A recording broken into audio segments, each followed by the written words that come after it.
வணக்கம் நேரில் இன்றைக்கி என்னுடைய சேல்ஸ்க்கு வந்திருக்கு அப்படின்னு பார்த்தீங்கன்னா ரெனால்ட்டில் லோகன் கார் தாங்க சேல்ஸ்க்கு வந்திருக்கு.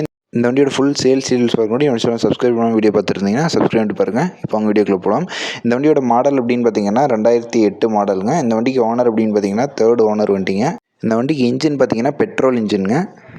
இந்த வண்டி பார்த்தீங்கன்னா இது வரைக்கும் 1,35,000 கிலோமீட்டர் ரன் பண்ணிக்கிறதா சொல்லியிருக்காங்க. இந்த வண்டிக்கு எஃப்சி பார்த்தீங்கன்னா கரண்ட்டில் இருக்குங்க. அப் டு 2028 வரைக்கும் எஃப்சி கரண்ட்டில் இருக்குங்க. இந்த வண்டியோட ரிஜிஸ்ட்ரேஷன் நம்பர் அப்படின்னு பார்த்தீங்கன்னா TN38 ரிஜிஸ்ட்ரேஷன் நம்பருங்க, கோயம்புத்தூர் ரிஜிஸ்ட்ரேஷன் நம்பருங்க. இந்த வண்டிக்கு கேட்கக்கூடிய விலை அப்படின்னு பார்த்தீங்கன்னா 1,15,000 கேட்குறாங்க. 1,15,000 கேட்குறாங்க. இந்த விலை பார்த்தீங்கன்னா நேரில் போய் பார்த்து பேசுனீங்கன்னா கட்டாயமாக அனுசரிச்சு தருவாங்க. அதிகமாக குறைக்க மாட்டாங்க, இருந்தாலும் கட்டாயமாக அனுசரிச்சு தருவாங்க. ஓகேங்களா. இந்த வண்டிக்குரிய இடம் அப்படின்னு பார்த்தீங்கன்னா கோயம்புத்தூர் மாவட்டத்தில் தாங்க இருக்குது. வேணுங்கிறவங்க மட்டும் ஓனர் கான்டாக்ட் நம்பர் பார்த்தீங்கன்னா வீடியோலையும் மேலேயும் கொடுத்துருக்கேன், எல்லாம் கீழே டிஸ்கிரிப்ஷன் பாக்ஸ்லையும் கொடுத்துருக்கேன். தேவைப்படுறவங்க மட்டும் கான்டாக்ட் பண்ணிங்க. ஓகேங்களா. நன்றிங்களே. தேங்க்யூ ஃபார் வாட்சிங். வீடியோ பார்த்துக்க நன்றி. சப்ஸ்கிரைப் ஆகிருந்தால் சப்ஸ்கிரைப் பண்ணிட்டு பாருங்கள். நன்றி, வணக்கம்.